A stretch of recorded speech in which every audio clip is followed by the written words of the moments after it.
স্ত্রীর যে কাজের কারণে বেকার থেকে কোটি টাকার মালিক বাংলাদেশের একজন ব্যবসায়ী।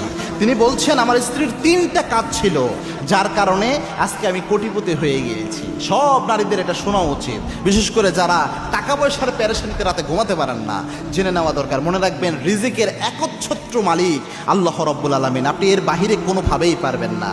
এবং কে আল্লাহ বলছেন ওমা মিন দাব্বাতিন ফিল আরদি ইল্লা আলাল্লাহি রিজকুহা, এই পৃথিবীতে বিচরণশীল যত প্রাণী রয়েছে সমস্ত প্রাণীর রিজিকের দায়িত্ব আমি আল্লাহ রব্বুল আলামিনের হাতে নিয়ে নিয়েছি।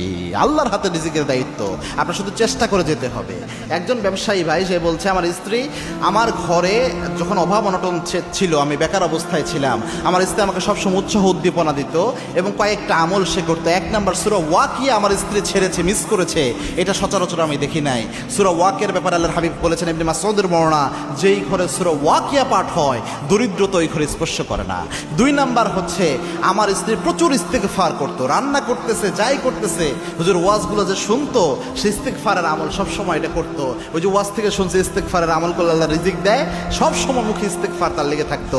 কারণ আল্লাহর হাবিব বলেছেন মান লাজিমাল ইস্তেগফার, ইস্তেগফারের সাথে যে ব্যক্তি লেগে থাকে 3টা পুরস্কার অবভিয়াসলি সে পায়। তার মধ্যে 1 নাম্বার হচ্ছে ইয়ারযুকু হাইসু লা ইয়াহতাসিব, এমন জায়গা থেকে আল্লাহ রিজিক দেয় যা সে কল্পনা করে নাই। 3 নাম্বার হচ্ছে দরুদ পড়তো প্রচুর পরিমাণ। এজন্য এই 3টা আমল ঘরে করার চেষ্টা করেন, দেখবেন আল্লাহ আপনাদের রিজিকের বরাদ্দ করে দিবে এবং এমন জায়গা থেকে রিজিক আপনি পাবেন যেটা কল্পনাও করেন নাই।